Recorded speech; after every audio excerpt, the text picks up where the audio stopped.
जय श्री कृष्ण। दोस्तों, स्वागत है आपका आपके YouTube चैनल संस्कृत साहित्यम पर। आज हम लोग बात करेंगे सनातन धर्म के अर्थ के बारे में कि सनातन धर्म का अर्थ क्या है।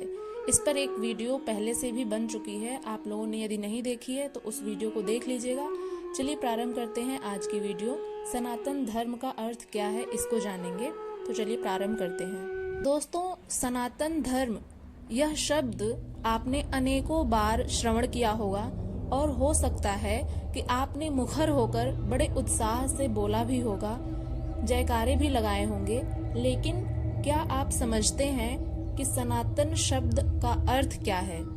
हम इसकी परिभाषा अक्षरशः यह कह देते हैं कि जो पुरातन है, सनातन है, तो बस वह सनातन हो। पुराना है यह तो सत्य है, लेकिन इसके साथ यह भी एक दिक्कत का भाव आ जाएगा कि यह जो पुराना है अर्थात कभी नया रहा होगा, पर जो कभी नया था अर्थात वह कभी भी बना होगा, उसकी शुरुआत हुई होगी और एक समय आने पर वह पुराना समाप्त भी हो जाएगा।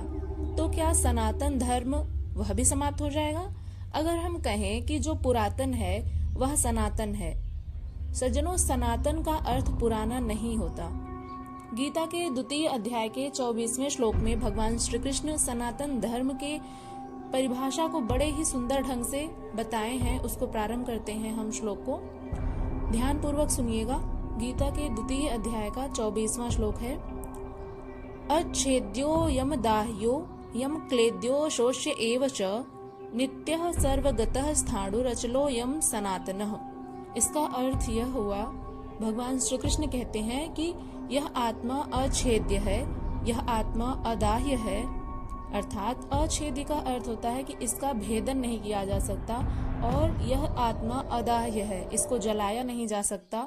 यह आत्मा अक्लेद्य है, इसको भिगाया नहीं जा सकता, और निसंदेह यह आत्मा अशोष्य है, इसको सुखाया भी नहीं जा सकता।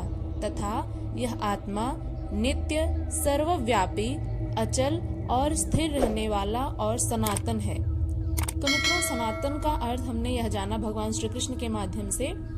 जैसा कि भगवान श्री कृष्ण ने इस श्लोक के अनुवाद में कहा कि जब आत्मा अछेद्य होती है, अर्थात यदि हमें भी कोई किसी की बातें भेद ना सके, यदि हमारी आत्मा को कोई जला ना सके, और यदि हम भिगाए ना जा सके, और निसंदेह यदि हमें पवन सुखा भी ना सके, तो हम सच्चे अर्थ में सनातनी कहे जाएंगे। जो कि ये आत्मा के गुण होते हैं और परमात्मा के, क्योंकि ये परमात्मा के गुण हैं तो आत्मा में भी आ जाते हैं। इसलिए यदि हमें सच्चे अर्थों में सनातनी होना है तो हमें इन 7 गुणों को अपने अंदर प्रविष्ट कराना होगा। लेकिन अभी ये गुण हमारे भीतर नहीं है तो हम सनातनी नहीं हैं। तो फिर कैसे हम सनातनी बन सकते हैं? तो दोस्तों, अब यह प्रश्न उठता है कि क्या ये 7 गुण हमारे भीतर हैं? हम ना स्थान बदलें या फिर हम सदा खुश रहें, तो क्या यह कहा जा सकता है? ऐसा नहीं होता है। साधारण मनुष्य जो है वह दुखी भी रहता है, खुश भी रहता है। उसे पवन सुखा देती है, अग्नि से वह जल भी जाता है, और जब विभिन्न प्रकार के दुख घेर लेते हैं तो कहीं न कहीं उसके हृदय को वे भेदित कर देते हैं। तो ये सब गुण तो हमारे भीतर हैं ही नहीं, तो हम किस पैमाने पर कह सकते हैं कि हम सनातनी हैं? जबकि सनातन की परिभाषा ही भगवान श्री कृष्ण ने गीता के 2 अध्याय के 24वें श्लोक में बताया, जैसा कि हमने अभी अभी पढ़ा। तो ये जब सनातन के जो परिभाषा बताई गई है, ये 7 गुण जिनमें रहेंगे वे ही सनातनी कहे जाएंगे। कबीर जी एक जगह अपने भाव उद्घाटित करते हैं, अब मन उलट सनातन हुआ, तब जान्या जब जीवित मुआ। अर्थात ध्यान की उच्चतम अवस्था जिसमें हम ईश्वर से एकाकार हो जाते हैं, उसी में एक होकर उसी का रूप हो जाते हैं, उस अवस्था को सनातन कहा गया है। और यह अवस्था कब आती है? जब हमारी दिव्य दृष्टि खुलती है, कोई संत महापुरुष हमारे दिव्य नेत्र खोलकर बाहर भटक रही हमारी चंचल इंद्रियों को, चंचल मन को हमारे घट में भीतर प्रवेश करवाते हैं और हमारी स्थितप्रज्ञ की अवस्था को हमें महसूस कराते हैं। तो उस अवस्था को कहा गया है कि आप अब सनातन हो चुके हो। सज्जनों, केवल बोलने से नहीं, ठीक है, जय घोष करने से कहीं बुरी बात नहीं है।